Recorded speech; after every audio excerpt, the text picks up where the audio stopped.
Hello and welcome to the first video of my LCS 2023 preview series where we're going to cover 100 Thieves, otherwise known as maybe the retirement home for the LCS, which is already considered a retirement home by many. This team last year went to Worlds, went 1-5, decided to blow it up. 4 out of the 5 starters did not return. Someday an FBI going to Evil Geniuses. Abadage is unemployed and might be a content creator, but regardless, he's not starting for anybody. And then Huhi has went back to Golden Guardians. So 4 out of 5 roles needed replacements. The team decided to bring up 2 rookies in top lane and support in Tenacity and Busio, and then bring in the 2 oldest players they could find in Bjergsen and Doublelift. So this team's average age is 23.4 years old going into the season. Last year, like I said, they did go to Worlds. They went 26-10 on the year. The Academy team went 11-16-9. 100 Thieves Next has been disbanded, so they only have the main team and then 100 Thieves Academy. Kaz is the coach. He has been with Mad Lions for 3 years now, going 65-43. Going to Worlds maybe all 3 years, but I don't recall if 2021 they had to have, right? Did they really not get out of play-ins in 2020 and 2022 and didn't go in 2021? It's possible. Regardless, put together some good domestic results as a coach. So 100 Thieves. Tenacity in top lane, 19 years old. These stats are from Academy last year. Put up a 3-3 KDA, 9.6 CS per minute, 54.5 KP. That 9.6 CS per minute is absolutely cracked. You do not find a lot of players with 9.6 CS per minute in a solo lane, let alone in top lane. That is extremely high. He has graduated with flying colors from Academy. There may be speed bumps in spring because he is a rookie, but he is better than the Academy level. That is without a doubt. 577 damage per minute, 24.8 damage share, 23.7 gold share. These are secondary carry numbers. 20 solo kills across 36 games. He'd play 15 champions. Fiora, Cal, Gangplank his most played. Very excited to see what Tenacity does this year. Sniper, General Sniper, has been under contract for a couple of years now. He's only 16 years old. Obviously, no stats to go off of from Academy.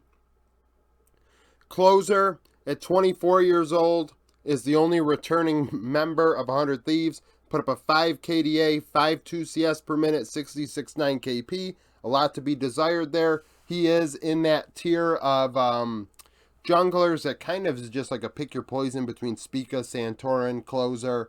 I feel like I'm missing somebody else that's supposed to be in there. Excuse me, Blabber. Just kind of pick your poison.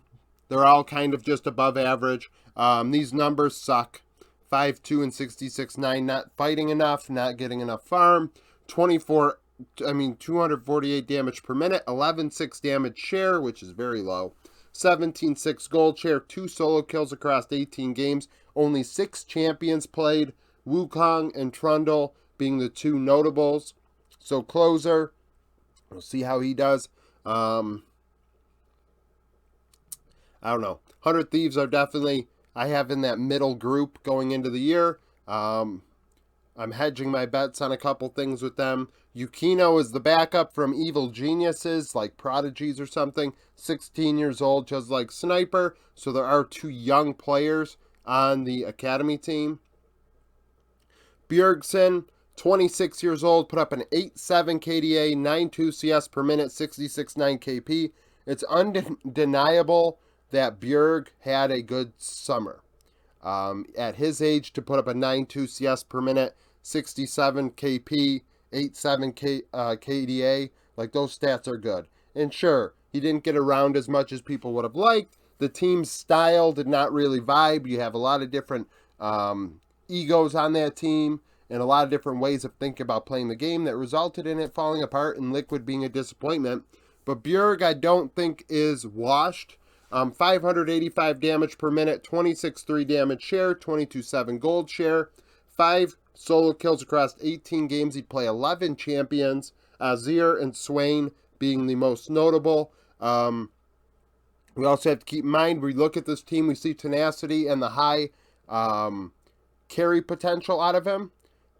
Bjerg does not have to be the secondary carry on this team. It can be tenacity. Tenacity could even be the primary carry on this team. Think of a Summit situation with C9 last year. That is 100% a thing. Pretty, the backup, is 25 years old. Going to serve as one of the veterans for these two 16-year-olds. Put up a 4.2 KDA, 8.6 CS per minute, 66.8 KP. A very solid to good academy player. 673 damage per minute, 27.6 damage share, 23.6 gold share, 13 solo kills across 36 games. Would get 12 champions played. Talia, Zoe, LeBlanc, the 3 most played. Doublelift, returning to action at 29 years old, has not played since 2020. Put up a 4.2 KDA, 9.9 CS per minute, 67 KP at the time.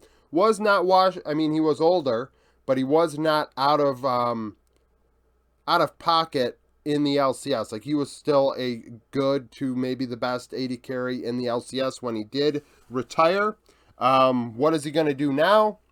I loved the Kane in the roster reveal video. I mean, it was I really want him to be wheeled out on stage in a wheelchair to start off the split. Just like, and keep the hair dyed gray, play into the grandpa meme, because honest to God, it's something. 501 damage per minute, 28.4 damage share, 25.4 gold share, 11 champions, 18 games. Aphelios was the only champion he played quite a bit. Then he played a bunch of other champions a couple times. So definitely gonna be a thing. Gonna be there's some excitement here, but not for results, which I'll get into when I go through these players. Unforgiven from Mad Lions. Yes, some people think 100 Thieves screwed Unforgiven. I do not think that's the case. The fact that he was out of a job is representative of how screwed he was by Mad Lions and the LEC. Unforgiven should be in the LEC. He should be starting, and frankly, he should never have been dumped by Mad Lions for Carzzy. Put up a 5.1 KDA, 9.5 CS per minute, 61.6 KP as a rookie. 601 damage per minute, 28.5 damage share, 25.2 gold share, 2 solo kills across 18 games. He'd play 8 champions, Zeri and Draven being the 2 notables. Played at Worlds Play-Ins. I did not think he was the reason they lost. Armut was definitely a bigger problem. Niski at times looked out of place, but Unforgiven's the one that they allowed to leave. I mean, they kicked out, and nobody in the LEC wanted him, and it really doesn't make any sense. This is very, very puzzling, and I mean, obviously, he did the right thing going to 100 Thieves, because I'm sure they didn't guarantee him a starting spot. But with Doublelift there, if Doublelift does not work out, if the drive is not there, Unforgiven goes and joins a team that was at Worlds last year, and honestly, Unforgiven may be better than Doublelift at this point in their careers. So it's a really puzzling situation. Support, we have Busio, 19 years old, 4.6 KDA, 71.8 KP, 221 vision score per minute, 1 cleared ward every 3 minutes, 13 champions in 30 games, Nami, Renata, TK. His next most played was Yasuo. Busio is willing to play anything.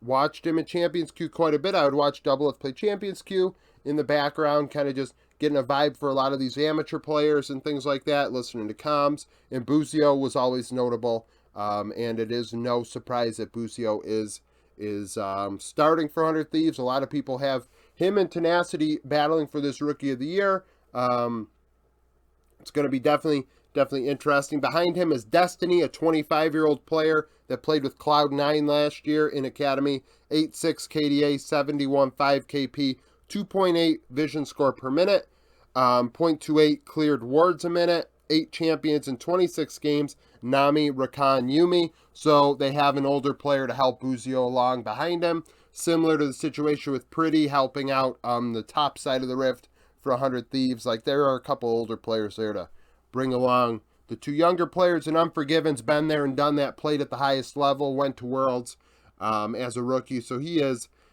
no slouch. So this team, a lot of people, I think, are giving this team too high of expectations.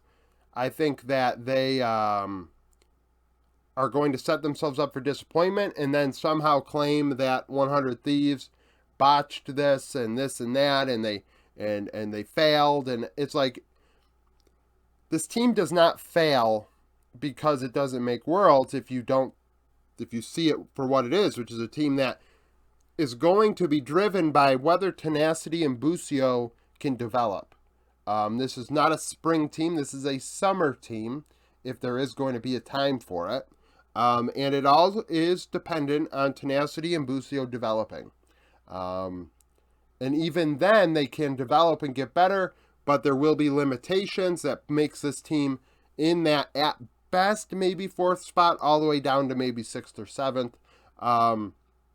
This is a content creation team. I really hope that they do more content. It's actually a shame that there has not been more. I think that there should be a lot of content with this team. This is 100 Thieves. 100 Thieves is a content org.